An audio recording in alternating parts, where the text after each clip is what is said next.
तत्सत। ज्ञान भक्ति चैनल में आपका स्वागत है। इस चैनल में हम ज्ञान भक्ति और सनातन धर्म का प्रसाद ग्रहण करते हैं। यदि आपने हमारे चैनल को सब्सक्राइब नहीं किया है तो कृपया अभी सब्सक्राइब कर लीजिए। धन्यवाद। हमारा दंडवत प्रणाम है ब्रह्मांडीय ईश्वरीय शक्ति को, हमारे पूजनीय गुरुदेव श्री स्वामी ज्योतिर्मयानंद जी महाराज को, सब संतों और शास्त्रों को, और आप सब में विद्यमान परमेश्वर को। आज के सत्संग में हम गीता प्रेस गोरखपुर द्वारा प्रकाशित पद्म पुराण के सृष्टि खंड का श्रवण करेंगे। आज का अध्याय पार्वती जी का जन्म, मदन दहन, पार्वती की तपस्या और उनका भगवान शिव के साथ विवाह। रति बोली, जो सबके मन में है ये जगत जिनका स्वरूप है और जो अद्भुत मार्ग से चलने वाले हैं उन कल्याणमय शिव को नमस्कार है। जो सबके शरण देने वाले तथा प्राकृत गुणों से रहित हैं उन भगवान शंकर को नमस्कार है। नाना लोकों में समृद्धि का विस्तार करने वाले शिव को नमस्कार है। भक्तों को मनोवांछित वस्तु देने वाले महादेव जी को प्रणाम है। कर्मों को उत्पन्न करने वाले महेश्वर को नमस्कार है। प्रभु आपका स्वरूप अनंत है, आपको सदा ही नमस्कार है। देव आप ललाट में चंद्रमा का चिन्ह धारण करते हैं, आपको नमस्कार है। आपकी लीलाएं असीम हैं, उनके द्वारा आपकी उत्तम स्तुति होती रहती है। वृषभ राज नंदी आपका वाहन है। आप दानवों के तीनों पुरों का अंत करने वाले हैं, आपको नमस्कार है। आप सर्वत्र प्रसिद्ध हैं और नाना प्रकार के रूप धारण किया करते हैं, आपको नमस्कार है। काल स्वरूप आपको नमस्कार है। कल संख्य रूप आपको नमस्कार है तथा काल और कल दोनों से अतीत आप परमेश्वर को नमस्कार है। आप चराचर प्राणियों के आचार का विचार करने वालों में सबसे बड़े आश्चर्य हैं। प्राणियों की सृष्टि आपके ही संकल्प से हुई है। आपके ललाट में चंद्रमा शोभा पाता है। मैं अपने प्रियतम की प्राप्ति के लिए सहसा आप महेश्वर की शरण में आई हूँ। भगवान, मेरी कामना को पूर्ण करने वाले और यश को बढ़ाने वाले मेरे पति को मुझे दे दीजिए। मैं उनके बिना जीवित नहीं रह सकती। पुरुषेश्वर प्रिया के लिए प्रियतम ही नित्य सेव है, उससे बढ़कर संसार में दूसरा कौन है। आप सबके प्रभु, प्रभावशाली तथा प्रिय वस्तुओं की उत्पत्ति के कारण हैं। आप ही इस भुवन के स्वामी और रक्षक हैं। आप परम दयालु और भक्तों के भय को दूर करने वाले हैं। कुलत्स्य जी कहते हैं, कामदेव की पत्नी रति के इस प्रकार स्तुति करने पर मस्तक पर चंद्रमा का मुकुट धारण करने वाले भगवान शंकर उसकी ओर देखकर मधुर वाणी में बोले, सुंदरी, समय आने पर यह कामदेव शीघ्र ही उत्पन्न होगा। संसार में इसकी अनंग के नाम से प्रसिद्धि होगी। भगवान शिव ने ऐसा कहने पर काम वल्लभा रति उनके चरणों में मस्तक झुकाकर हिमालय के दूसरे उपवन में चली गईं। उधर नारद जी के कथन अनुसार हिमवान अपनी कन्या को वस्त्राभूषणों से विभूषित करके उसकी दो सखियों के साथ भगवान शंकर के समीप ले आ रहे थे। मार्ग में रति के मुख से मदन दहन का समाचार सुनकर उनके मन में कुछ भय हुआ।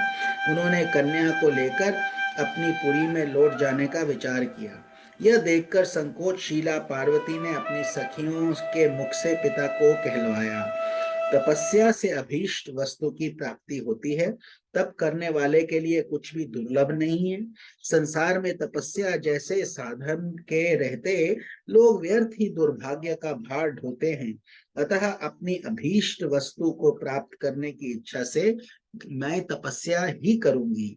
ये सुनकर हिमवान ने कहा, बेटी उमा, ऐसा न करो।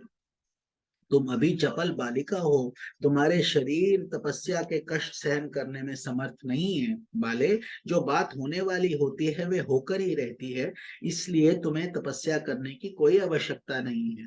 अब घर को ही चलूंगा और वहीं इस कार्य की सिद्धि के लिए कोई उपाय सोचूंगा।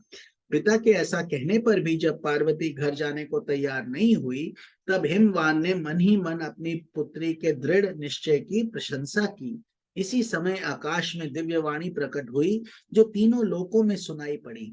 वह इस प्रकार थी, गिरिराज, तुमने ऊ मां कहकर अपनी पुत्री को तपस्या करने से रोका है, इसलिए संसार में इसका नाम उमा होगा। यह मूर्तिमती सिद्धि है। अपनी अभिलाषित वस्तु को अवश्य प्राप्त करेगी। ये आकाशवाणी सुनकर हिमवान ने पुत्री को तप करने की आज्ञा दे दी और स्वयं अपने भवन को चले गए। पार्वती अपनी दोनों सखियों के साथ हिमालय के उस प्रदेश में गई जहां देवताओं का भी पहुंचना कठिन था। वहां का शिखर परम पवित्र और नाना प्रकार की धातुओं से विभूषित था। सब ओर दिव्य पुष्प और लताएं फैली थीं, वृक्षों पर भ्रमर गूंज रहे थे। वहां पार्वती ने अपने वस्त्र और आभूषण उतारकर दिव्य वल्कल धारण कर लिए, कटी में कुशों की मेखला पहन ली। वह प्रतिदिन 3 बार स्नान करती और गुलाब के फूल चबाकर रह जाती थी। इस प्रकार उसने 100 वर्षों तक तपस्या की। तत्पश्चात 100 वर्षों तक हिमवान कुमारी प्रतिदिन एक पत्ता खाकर रही। तदनंतर पुनः 100 वर्षों तक उसने आहार का सर्वथा परित्याग कर दिया। इस तरह वह तपस्या की निधि बन गई। उसके तप की आंच से समस्त प्राणी उद्विग्न हो उठे। तब इंद्र ने सप्तऋषियों का स्मरण किया।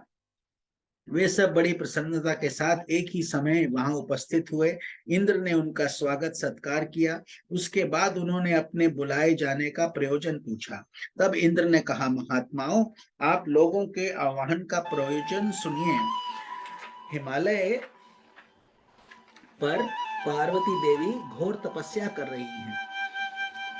आप लोग संसार के हित के लिए शीघ्रता पूर्वक वहां जाकर उन्हें अभिमत वस्तु की प्राप्ति का विश्वास दिला तपस्या बंद करा दीजिए।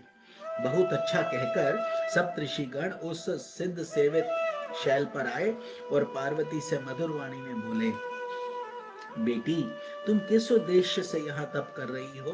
पार्वती देवी ने मुनियों के गौरव का ध्यान रखकर आदर पूर्वक कहा, महात्माओं, आप लोग समस्त प्राणियों के मनोरथ को जानते हैं।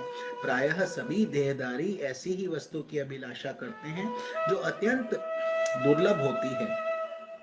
मैं भगवान शंकर को पति रूप में प्राप्त करने का उद्योग कर रही हूँ। वे स्वभाव से ही दुराराध्य हैं। देवता और असुर भी जिनके स्वरूप को निश्चित रूप से नहीं जानते, जो परमार्थिक क्रियाओं के एकमात्र आधार हैं, जिन वीतराग महात्मा ने कामदेव को जलाकर भस्म कर डाला है, ऐसे महामहिम शिव को मेरे जैसी तुच्छ अबला किस प्रकार आराधना द्वारा प्रसन्न कर सकती है। ओम नमो भगवते वासुदेवाय। आप सबको स्वामी निखिलानंद का प्रणाम। कल के सत्संग में हम इस अध्याय की समाप्ति करेंगे। हरि ओम तत्सत।